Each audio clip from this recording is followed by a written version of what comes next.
बिस्मिल्लाहिर्रहमानिर्रहीम। Capital TV के साथ मैं हूं मोहम्मद नईम। हम आज बात करेंगे, इस वक्त मौजूद है मानसेरा में और सैलाबों की ताज़ा सूरत हाल पर बात करेंगे। खैबर पख्तूनख्वा में सैलाबों ने बड़ी तबाही फैला दी है। खैबर पख्तूनख्वा के ज़िला बोनीर में सबसे ज़्यादा नुकसानात हुए हैं। इसी तरह सैलाब से न सिर्फ बोनीर बल्कि बाजवड़, बटग्राम और मानसेरा, इसी तरह स्वात और मुख्तलिफ इलाकों में सैलाब ने तबाही फैलाई है। अब तक जो इतलात सामने आई हैं उसके मुताबिक 307 अफराद जो हैं वो सैलाबों की नज़र हो चुके हैं। और 307 अफराद में जो बताया जा रहा है कि 289 जो मर्द हैं, जबकि 15 खवातीन हैं और 13 बच्चे इसमें शामिल हैं। 17 मर्द, 4 खवातीन और 2 बच्चे जो हैं उनके ज़ख्मी होने की भी इतलात हैं।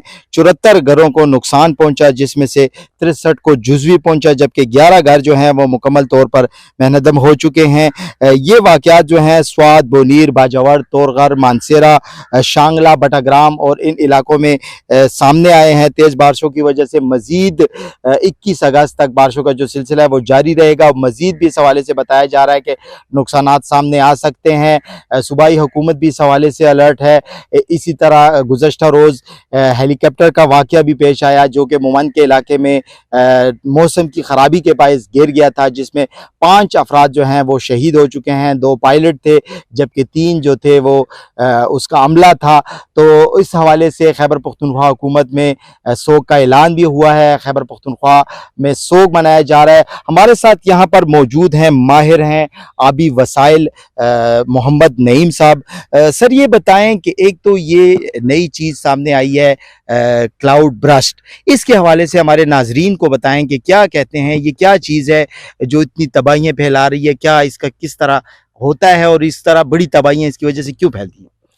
ये थैंक यू वेरी मच। सबसे पहले तो आपका शुक्रिया कि आपने मौका दिया कि जो इतनी संगीन सूरत हाल बनी हुई है और ये आइंदा भी होगी और इससे पहले भी हुई है, तो इस पर बात कर लें और लोगों तक इसकी जो वजाहत है वो की जाए। तो सबसे पहले तो यह है कि जो 2010 का, अगर आपको याद हो, फ्लड आया था, तो इसके बाद ये इवेंट्स बढ़ने शुरू हो गए और उसमें एक रिसर्च हम इस्लामाबाद में लोगों के साथ बैठे हुए थे। तो उस वक्त उन्होंने कहा कि यार, एक तो आपका जो मानसून रेंज है वो 110-120 किलोमीटर टुवर्ड्स ईस्ट, वेस्ट चला गया, तो आपका पेशावर जो है वो भी मानसून में आ गया।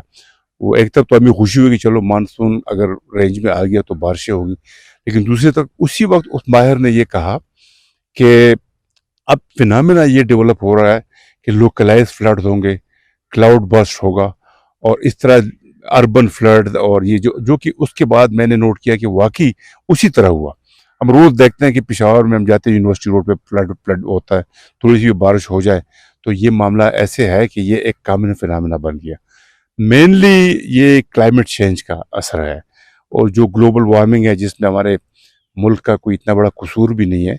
इसके लिए जो इंटरनेशनल लेवल पे एग्रीमेंट्स है और जिस पे पूरी दुनिया एग्रीमेंट कर चुकी है, कंसेंसस बनी हुई है कि ग्लोबल वार्मिंग को हम अवॉइड कर लें और इसके टेम्परेचर को एक लिमिट से ज़्यादा ना बढ़ने दें, तो उसमें वो जो एग्रीमेंट है उस पर कोई अमल नहीं कर रहा है। ख़ासकर इसमें हम तो बहुत ही कम कंट्रीब्यूट कर रहे हैं ग्लोबल वार्मिंग की तरफ, पाकिस्तान। लेकिन जो दूसरी ममालिक है जिसमें इंडस्ट्री और ये सारी चीज़ें इतने तेज़ी के साथ बढ़ रही हैं और उसमें टेम्परेचर बढ़ाने की जो कंट्रीब्यूशन है टुवर्ड्स द ग्लोब वो इतना ज़्यादा है, वो उसमें अपना हिस्सा नहीं डाल रहे हैं। इसका हल यही है कि आप अपने टेम्परेचर को कम रख लें।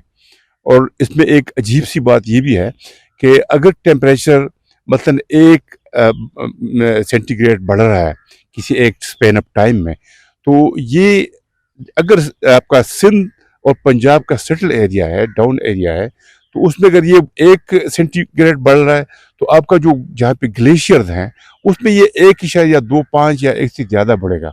ये अजीब सा फिनोमेना है क्योंकि ये वहाँ पे ग्लोबल उसमें जहाँ पे हमारा स्टोरेज है 70% पूरे पानी का जो इस दुनिया में अवेलेबल है वो आपके ग्लेशियर में स्टोर है। तो वहाँ पे अगर टेम्परेचर बढ़ रहा है तो वो वहाँ पे ग्लोब का फिनोमेना डेवलप हो रहा है। तो वो क्लाइमेट चेंज के साथ एक बड़ा मसला वो बन रहा है कि वहाँ से आपके फ्लड आएंगे। दूसरा जो ये क्लाउड बस्ट का है, ये लोकल आपका जो है ना एकदम किसी एक जगह पे बहुत ज़्यादा बारिश का आना है, जिसका हम अगर आपको याद हो तो सुनते हैं कि एक थंडर वो होता है बिजली का, एक होता है पानी का। तो ये लोकलाइज जो है ना वहाँ पे एकदम बहुत ज़्यादा बारिश का होने का के वजह से इसको क्लाउड बर्स्ट कहते हैं, जिसमें एक टाइम में बहुत ज़्यादा बारिश हो जाए।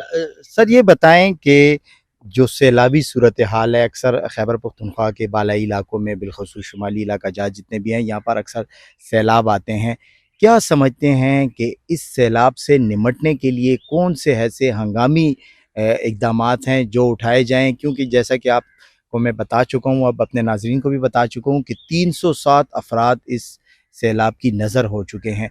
तो क्या फ़ौरी इक़दामात हैं हुकूमत को उठाने चाहिए कि फ़ौरी तौर इस पर अमल दरामद किया जाए और कम से कम इतने बड़े नुकसानात का दोबारा हमें ना देखने पड़े? एक तो शॉर्ट टर्म में यह है कि हम अगर तबाही को कम करना चाहते हैं, लाइफ की उसको सेव करना चाहते हैं और अपने फाइनेंशियल लॉसेस को कम करना चाहते हैं, तो एक तो हमने इंक्रोचमेंट को क्विकली कंट्रोल करना है, जिसमें अब मौजूदा हुकूमत ने काफ़ी अच्छे इक़दाम उठाए हैं। इस पे कोई कंप्रोमाइज़ नहीं करना चाहिए, क्योंकि जब भी आप इंक्रोचमेंट में जाएंगे, वाटरवे के अंदर जाएंगे, तो आपका नुकसान बढ़ता जाएगा। घर है तो उसमें लोग रहते होंगे, होटल है तो उसमें लोग रहते होंगे, उसकी तबाही होगी, फाइनेंशियली आपके इंफ्रास्ट्रक्चर भी डैमेज होगा आपकी। एक तो सबसे पहले ये हमें वो करना चाहिए। लॉन्ग टर्म, मिड टर्म में हमें ये जो करना है, तो वो आपके जितनी भी पॉलिसीज़ है, रूल्स है, कवानीन है, इसको अपडेट करना चाहिए, ताकि हमें उसमें अमल करने का भी मौका मिले और हमें खुद वजाहत हो कि भाई क्या करना चाहिए। और लॉन्ग टर्म में फिर अगर हम करना चाहें तो हमने अपने एफॉरेस्टेशन को बढ़ाना चाहिए, हमें अपने जो जंगल की कटाई है इस पर कंट्रोल करना चाहिए, जिससे आपके सैलाबों का कंट्रोल बहुत कम हो जाता है। जी, जैसा कि आपने सुना कि फ़ौरी तौर पर जो इक़दामात हैं सैलाबों से बचने के लिए, बड़ी तबाही से बचने के लिए, वो ये हैं कि तजावीज़ात को ख़त्म करना होगा। सूबाई हुकूमत ने स्वात वाक़े के बाद तजावीज़ात के ख़िलाफ़ सख्ती से हिदायत जारी की और सख्ती से ऑपरेशन भी जारी है। जितने भी नशेबी इलाके हैं वहाँ पर आबादियों को ख़त्म किया जा रहा है। इसी तरह स्टेशन, जिस तरह के माहिर हमारे साथ मौजूद थे नईम साहब, उन्होंने ये भी बताया और ये फ़ौरी इक़दामात हैं जो करने चाहिए। बहरहाल खैबर पख्तूनख्वा में जो अब तक तबाही हो चुकी है वो बहुत बड़ी है।